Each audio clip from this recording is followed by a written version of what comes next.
मित्रांनो नमस्कार. मुख्यमंत्री युवा कार्यप्रशिक्षण योजनेतील प्रशिक्षणार्थ्यांसाठी एक आनंदाची बातमी आहे. ती या व्हिडिओच्या माध्यमातून मी तुमच्यापर्यंत पोहोचवणार आहे. त्यामुळे व्हिडिओ जास्तीत जास्त प्रशिक्षणार्थ्यांपर्यंत शेअर करा आणि व्हिडिओला लाईक करून चॅनलला सबस्क्राईब करायला विसरू नका.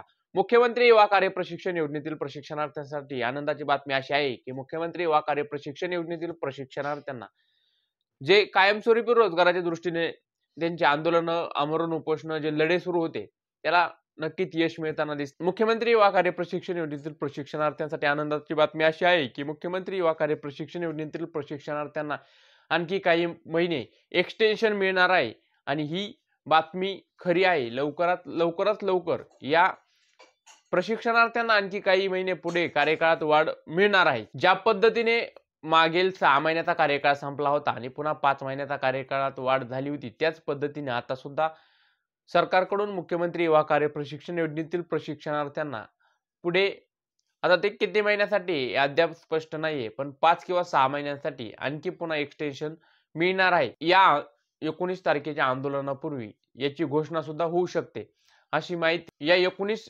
तारखेच्या आंदोलनापूर्वी होऊ शकते अशी माहिती आहे. त्यामुळे ही आनंदाची बातमी आहे प्रशिक्षणार्थ्यांसाठी. पुन्हा एकदा प्रशिक्षणार्थ्यांना पुढे एक्सटेन्शन मिळणार आहे. पण ही जी माहिती आहे ती गोपनीय माहिती असल्यामुळे ही माहिती कुणी दिली, का दिली, कशी दिली या संदर्भात स्पष्टता लवकरच मिळेल.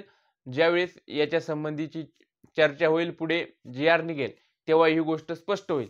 पण त्यापूर्वी मुख्यमंत्री युवा कार्यप्रशिक्षण योजनेतील प्रशिक्षणार्थ्यांनी 12 ऑक्टोबर रोजी ठाणे येथील संविधान चौकामध्ये जे आंदोलन केलं, या एक दिवसीय आंदोलनाला प्रशिक्षणार्थ्यांची संख्या ही अत्यंत कमी होती. वारंवार प्रशिक्षणार्थी संघटनेच्या पदाधिकारी असतील किंवा नेतृत्व असतील यांनी आवाहन करून सुद्धा प्रशिक्षणार्थी आंदोलनाला येत नाहीत आणि त्यामुळे कायमस्वरूपी जो रोजगार मिळण्याच्या दृष्टीने जी पावलं उचलली जाते त्याच्यामध्ये कुठेतरी अडथळा निर्माण होतोय. त्यामुळे प्रशिक्षणार्थ्यांना विनंती आहे की आता सर्व नेतृत्व एकत्र आहेत. बाबा आणि चाकूरकर साहेब यांनी दोघांनी मिळून मोर्चाला 12 ऑक्टोबर रोजी संबोधित केलं आणि त्यांनी सुद्धा सांगितले की आम्ही आता पुढील नियोजन एकत्र बसून करणार आहेत. त्यामुळे सर्व प्रशिक्षणार्थी संघटनेतील कार्यकर्ते असतील किंवा प्रशिक्षणार्थी असतील त्यांनी आता नेतृत्वाने बोलवलं तर त्या ठिकाणी 100% संख्येने उपस्थित राहावं हीच आता विनंती आहे. कारण 12 ऑक्टोबर रोजीची संख्या पाहता असं दिसतंय की मुख्यमंत्री युवा कार्यप्रशिक्षण योजनेतील प्रशिक्षण घेणाऱ्या प्रशिक्षणार्थ्यांना रोजगाराची गरज नाही तर नेतृत्वांना प्रशिक्षणार्थ्यांची गरज आहे. फक्त नेतृत्वच लढतायत आणि प्रशिक्षणार्थी त्यांचा सहभाग नोंदवत नाहीत. 12 ऑक्टोबर रोजीचं झालं, पण आता जे 19 ऑक्टोबर रोजी जी काळी दिवाळी साजरी करायची ठाण्यामध्ये जे आंदोलन होणार आहे, या आंदोलन आता शेवटचं आंदोलन असणार आहे. या आंदोलनात जर तुमची संख्या लक्षणीय राहिली तर लगेच जी.आर. निघणार आहे आणि तुम्ही 1 ते 2 दिवसात पुन्हा मोकळे होतात. त्यामुळे इतकी संख्या पाहिजे की ठाणं जाम झालं पाहिजे, हेच आता सर्वांना आव्हान आहे.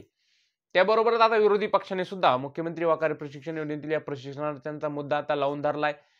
बालाजी पाटील चाकूरकर साहेब यांनी विरोधी पक्षात असणारे उद्धव ठाकरे यांची सुद्धा भेट घेतली. त्यांनी सुद्धा सांगितलंय की जर सरकार या प्रशिक्षणार्थ्यांवरती अन्याय करत असेल तर विरोधी पक्ष सुद्धा गप का आहे? विरोधी पक्षाने सुद्धा आवाज उठवला पाहिजे. सरकारने जर आमचं नाही ऐकलं आणि विरोधी पक्षाने आवाज नाही उठवला तर मग आम्ही कोणाकडे जायचं? त्यामुळे उद्धव ठाकरे यांनी स्पष्ट सांगितलंय की शिवसेना उद्धव बाळासाहेब ठाकरे हा पक्ष या प्रशिक्षणार्थ्यांच्या पाठीमागे असेल आणि नक्कीच तो रस्त्यावरती सुद्धा उतरेल. त्याबरोबर शिवसेना उद्धव बाळासाहेब ठाकरे पक्षाचे नेते आणि विरोधी पक्षनेते अंबादास दानवे यांनी सुद्धा पत्रकार परिषदेत मुख्यमंत्री युवा कार्यप्रशिक्षण योजनेतील प्रशिक्षण योजना ही बंद पडली आणि लाडके भाऊ हे ठाणेमध्ये आंदोलन करत आहेत ह्या गोष्टी स्पष्ट बोलून दाखवल्या आहेत. त्यामुळे हा मुद्दा नक्कीच आता विरोधी पक्षाने सुद्धा उचलून धरायचं काम केलेलं आहे आणि स्थानिक स्वराज्य संस्थेच्या पूर्वी हा मुद्दा विरोधक सुद्धा चांगला उचलून धरणार आहेत आणि याचा नक्कीच फायदा प्रशिक्षणार्थ्यांना होणार आहे.